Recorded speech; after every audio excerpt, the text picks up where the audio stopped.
So a number of you guys have done Future before, so that's great. So now let's continue with our lesson.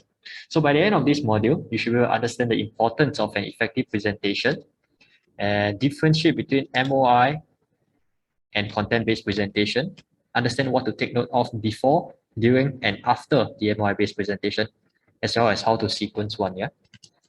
So what is MOI? MOI is being able to bring ideas and information across to the intended target audience with the aim to inform or persuade. This is usually done through a demonstration, lecture, or speech. So we're going to go through what's the difference between MOI and content-based presentation. So MOI, think of it as the execution of a step-by-step procedure or demonstration which offers a practical explanation of a topic. So this really is for practical skills such as food drill, such as first aid, and other skills that you can teach that are practical. A content-based presentation, which you guys will learn during BNCOC, is the delivery of ideas and information. So just some theory-based kind of concepts. Today, we'll be focusing more on the left side of the screen, which is MOI. So think back for a moment. How do you learn how to do a simple study? For those who have learned Fuju before, you should have noticed your instructor doing demonstration multiple times. But before demonstrating to you guys, to explain what a sedia means, which means coming to an attention. And afterwards, you demonstrate it around 3 times just for you to see how to do an actual sedia itself. So we'll delve more into how we can demonstrate afterwards. So MOI is divided into 3 phases: before, during, and after. Under before, we have audience analysis, research, lesson components, logistics, lesson plans, rehearsals. And during, we have lesson component, delivery, turnout, and bearing. And after, we have after action review and checking back. For those that cannot see, let me show you over here. So in the before phase, we're going to delve more into audience analysis. So it is important to know your target audience and plan the conduct of the lessons around them to ensure that your delivery is effective. What do I mean by that? So there's 2 things that you really want to look after: what's their size and what's their age, as well as if they have any prior knowledge of the topic they are going to go through. So let's say, for example, under size of target audience, you want to know how many people there are because you want to ensure that enough materials are being prepared for them. Right? Then under learning capacity, the content must cater to the age and maturity of the participants because, as you all know, when you're younger, you may not have much experience, and then simple terms have to be used for children or even elderlies because they may not be able to grasp that bombastic words that you're about to use. The presenter will have to also consider if the target audience have prior knowledge. So let me use first food drill as an example. Back in primary school, if you're from any uniform groups and you have learned food drill, and then you come over to St. John's in secondary school, if they teach you the same topic on food drill, instantly you can get it. Why? Because you have prior knowledge. As compared to someone who does not have any prior knowledge, have not joined uniform groups in primary school, they will have a tougher time grasping this knowledge of how to do food drill, right?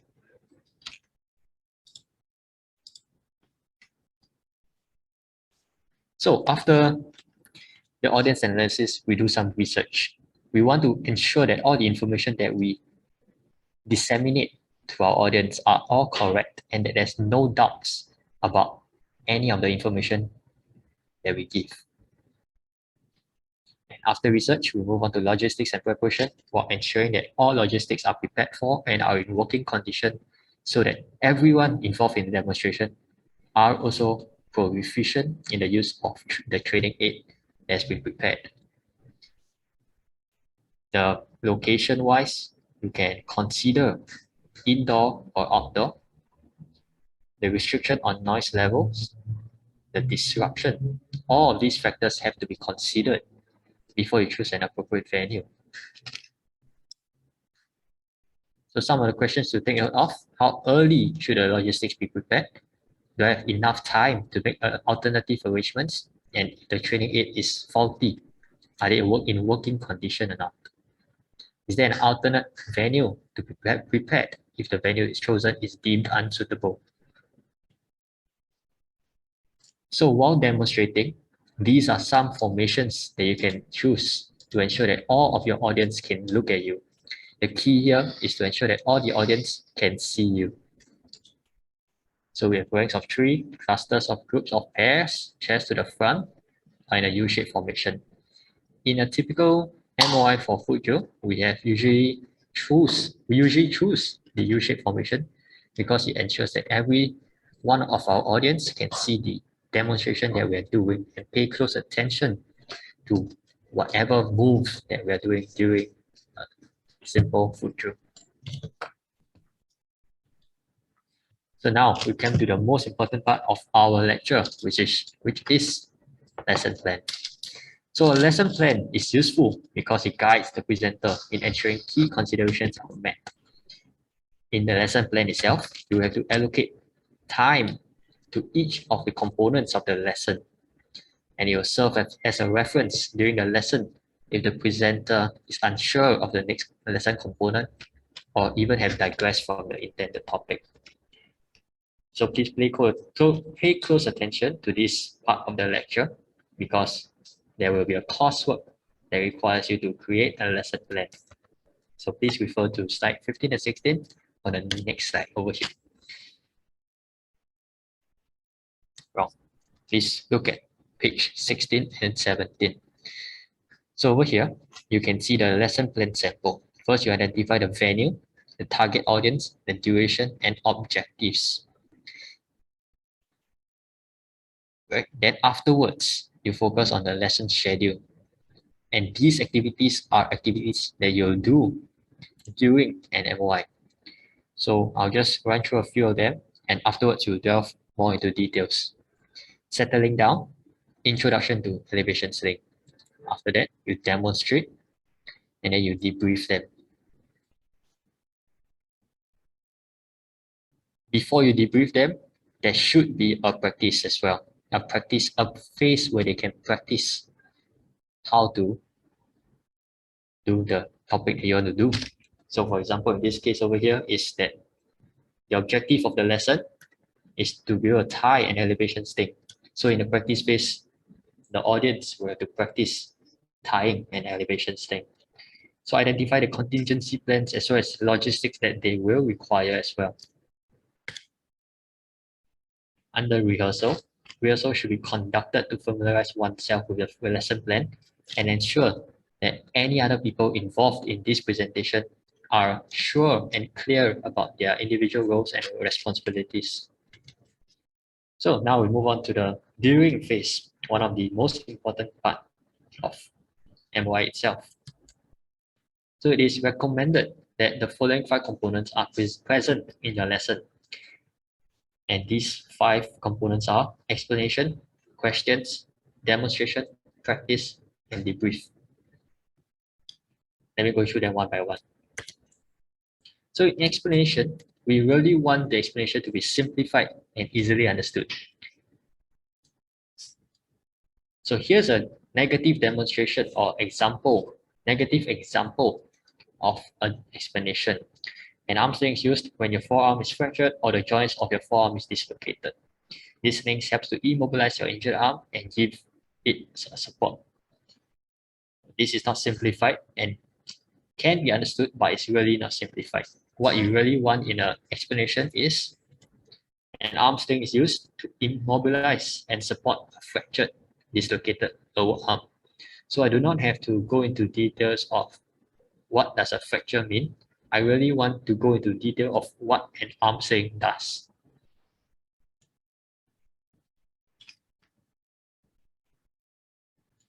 Now we move on to question.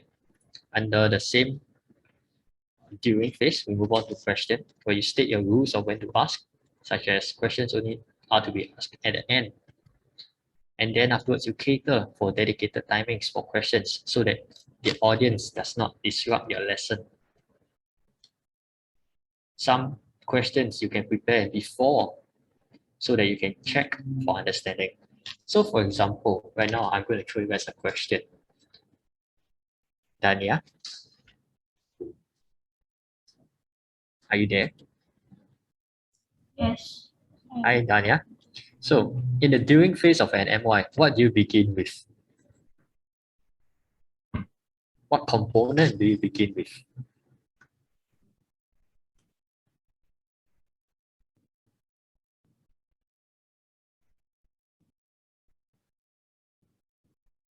Dania? I think you start with the questions like to clarify doubts first and to ask them to make sure that to know like which you want to like teach them first. To understand. I see, I see. So you want to ask questions to identify what you want to teach. Is that correct, Dania? Yes, like there are problems then after that can teach them so they will understand more about it. I see, I see. Okay. Typically, we would like to explain our topic before asking questions. So I agree, asking questions is important. However, what comes first is usually explanation of a topic. So let me rewind back to a few slides so that I can show you. Okay. So here you go, Dania. So first you explain the topic, then afterwards you handle the questions. Dania, you see it?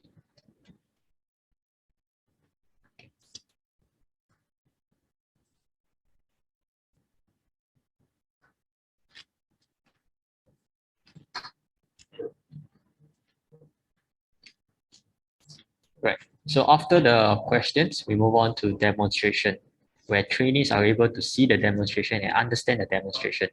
So there are three steps to this demonstration phase. First step will be the full demonstration of the whole procedure. The second, demonstration of procedure in steps. And then the third, demonstration of procedure in steps with explanation. So to elaborate, full demonstration of whole procedure. So let's say you're doing a simple sedia, yeah? You just have to do the drill of a sedia. Next, demonstration of the procedure in steps. You break down your drill into different steps. So what do I mean by that? You lift up your leg. When doing sedia, you lift up your leg to 90 degrees, or lift up your leg, and then you drive it down. That's a simple sedia. Then afterwards, in demonstration of procedure in steps with explanation, you emphasize on things that the audience has to take note of. For example, locking of elbow, and then your legs have to be 90 degrees when you lift it up. And then when you drive your feet down, it has to be a solid one. So you have to use force in it. After demonstration, we're going to recap. So what I mean by recap, we're going to have an MOI video on folding a plastic bag. So allow me to share with you guys a video that I've personally done in the past.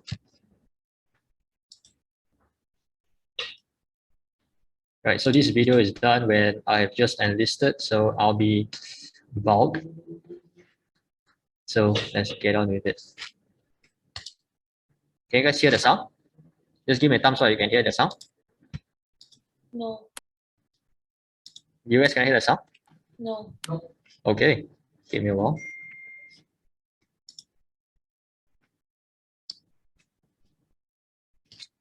So Flanders, you can hear the sound? Okay. Wait, can you hear? Flanders? Still cannot. Okay. General, I don't think your sound is being shared at all because there's no sound sharing icon. Okay, yes, sir. When you click share screen again, then on the bottom left, there is a optimize for video share. Be sure to tick that option. Share sound. Okay. Thanks. Okay, how about now? Can you guys hear any music? Alright guys, a very good morning to you guys today. I'll be demonstrating to you guys how to fold a plastic bag into this compact little triangle. So everyone, please gather in front of me in a U-shaped formation. Alright, I assume you guys have done your water break already, so let's carry on with the lesson. So why should we fold a plastic bag into this compact little triangle? The reason for that, let me show you guys an example. Over here is a container of 10 plastic bags. These plastic bags have not been folded and they occupy almost the whole of the container. So just imagine for a moment, what if each and every one of these plastic bags is as small and compact as this? How much more space you will save by folding your plastic bag? Alright, without further ado, let's move on to the demonstration. Alright, so now I'll be demonstrating to you guys, but in my first demonstration, I will not be doing it with any explanation. So please pay close attention as to how I will fold this plastic bag.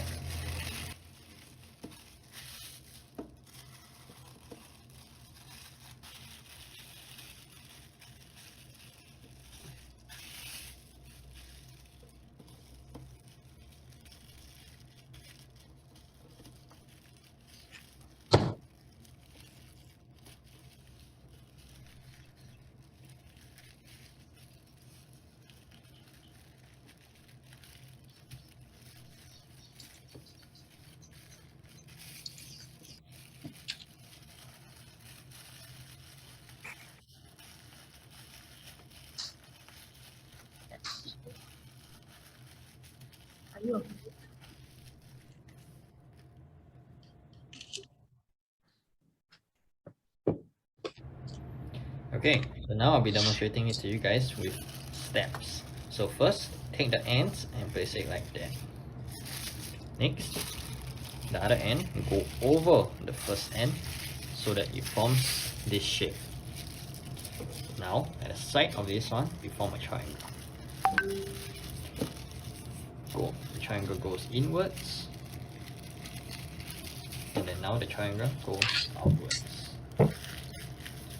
Go inwards again, and for the last time, go outwards. So over here, you find that this plastic bag has a nice opening for you. Just insert the remaining portion into the plastic bag.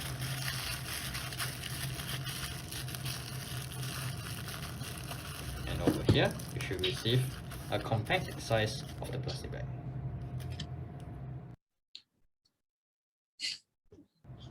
Alright, so now I'll be demonstrating to you guys in steps with explanation. So first, form a rectangle like that, with the handles just laying by the side like that is fine. Next, form another rectangle with the other end, such that it fits nicely over here. So some key things to take note, similar to origami, you should always ensure that the ends are nicely placed. But since I'm not an origami professional, my plastic demonstration or folding demonstration will not be very perfect. But I'll do my best. So over here, just form a right angle triangle, like so. The right angle is over here. And you see this line over here? Follow it and form this. Now, follow this line over here and follow that line. Similar to the step before this, follow this line over here and fold it. Now, this will be the last triangle. Fold it following this line. Go like that. Now, as you can see over here, there will be an opening for you to stuff this excess part inside. So how it will go is like this. Just take the excess part, fold it into like some normal, well, shape like that. Can be weird shape like that as well. As long as the excess part is nicely placed, and just all stuff it inside.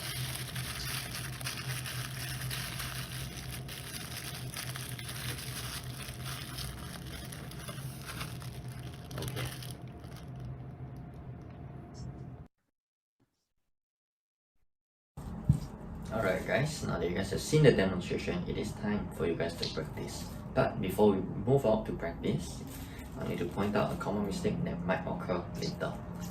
So, if you see over here, you may see that the rectangle is not nicely and precisely made, such that there is some excess plastic over here, right? So what I need you guys to do is always to ensure that the lines at the side meet, so that the rectangle or the triangle both can be as precise, and this results in a compact size triangle plastic bag. Alright, so now that I've shared a common mistake that might occur, please keep that in mind and you guys can start practicing. So do grab a piece of plastic bag and I'll give you guys 6 minutes to practice. Alright guys, that 6-minute practice time is over. So please gather back in the usual formation in front of me again. So I walked around and I've observed some mistakes that I've corrected on the spot. But let me share with you, the rest of you guys, what the common mistakes were. So they were actually mostly the same. Most of your folded triangles were not compact and precise as it can be. So what you should do is always ensure that the formation of the rectangle is as precise as you can get. So one straight line, and this applies to the triangle as well. The triangle should be in one straight line as well. So this results in a compact and neat rectangle or triangle size plastic bag. Alright, so before we end the day, is there any questions you guys want to ask me? If there's no questions, we shall call it a day. You guys have learned a new skill today. Do go home and practice. Alright, see you guys next time.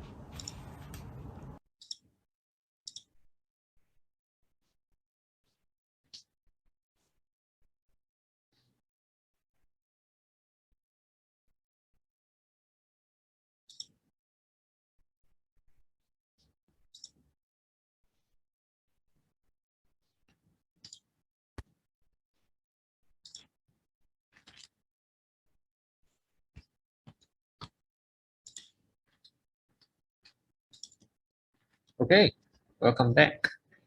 So after viewing the video on how to do an MOI on folding a plastic bag, I hope that you guys have understood what's the basics of carrying out an MOI. So moving on, after demonstrating, they're required to practice. So now you need to break the class into small groups so that it is easier for the instructor to supervise and correct any mistakes. And most importantly, it's useful to point out any common mistakes beforehand so that they do not make the same mistake. Practice can usually be conducted individually, in pairs, if they are practicing wound dressing, or in a group, if they are doing some transportation casualty techniques. While doing foot drill and a squat drill, they can do it in a groups of a squat actually. They can do it as a squat or a whole squat. And after that, after practicing, we debrief again. So we conclude the lesson by summing up the common faults, and re-emphasize on the important points. And then afterwards, you seek some feedback on the conduct of your lesson to help you improve. So when delivering your lesson, it is important to note the way that you present your materials are correct. So here are some key points to take note of. You must have the appropriate loudness, pace, tone, and clear pronunciation. No fillers, no that kind of words. Appropriate eye contact, so you do not stare at your screen in the whole time, and always ensure that eye contact is towards your audience. Good body posture, ensure that you are standing up straight. No distracting movement like this out of nowhere, because it really distracts your your audience. And then appropriate expressions. Then next, we talk about turnout and bearing. So it is important that you present yourself well, and therefore you must be an appropriate attire for the whole lesson. So now let's take a 10 minutes break. I'll see you guys back at 3 o'clock sharp.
All right, hi guys, welcome back.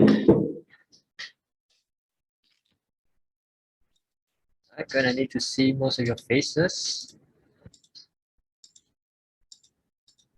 All right, let's begin. So before I continue on with the lesson, let me just re-say something.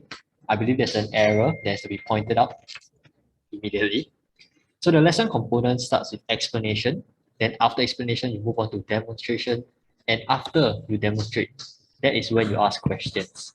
Earlier, I said explanation, questions, then demonstration. That is wrong. The lesson component starts with explanation, followed by demonstration, then asking questions. And after you ask questions, practice, and then debrief. Right, now let's continue the slides proper. Oops.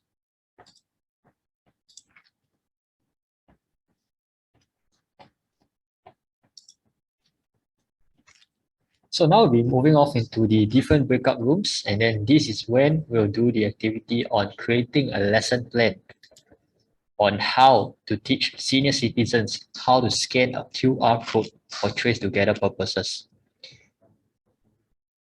So other information such as the location, objectives, and explanation of the topic is entirely up to you guys, all right? So now let's break up you guys into the different breakout rooms.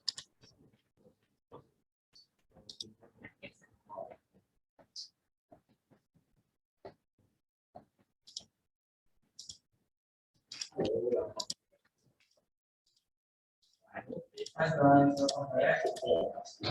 you have had a good hello class. I know today's content is right. Okay. Maybe some hands-on planning. Okay.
Hi guys, welcome back.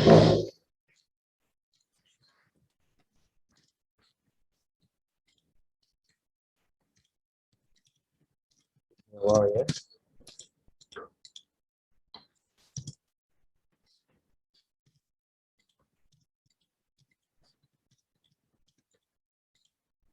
So after we went through the lesson plan, I hope that you guys understand how the structure of the lesson plan looks like. You understand the purpose of having a lesson plan, as well as can identify to us what's the difference between explaining or demonstrating with explanation and demonstrating without any explanation. Let me share my screen real quick. So after the lesson plan, let's move on to the after phase of MOI. Wrong. After the during phase, let's move on to the after phase. Not after the lesson plan, yeah, let me correct myself. After the during phase, let's move on to after phase. So checking back, you want to ensure that every single one of your audience are able to retain their knowledge. And this can be done through quizzes, tests, or games. This is why occasionally I would like to ask you guys some questions just to ensure that you guys retain knowledge. And afterwards, you conduct something called an AAR, or after action review, where your audience can send feedback on your conduct of MOI so that you as a presenter can improve. Here. Here are some questions that you can ask yourself. How can I encourage the participants to provide honest feedback? So far, what worked for me is that I explain to them that it really will help improve myself, or I can really improve if you guys give me constructive feedbacks that are actionable. How will I react to feedbacks that are negative? So if the feedback is something that I cannot change, then there's really no point of me to listen to those feedbacks, right? And then now is the conclusion of the module 4 methods of instructions. Is there any questions that you guys have?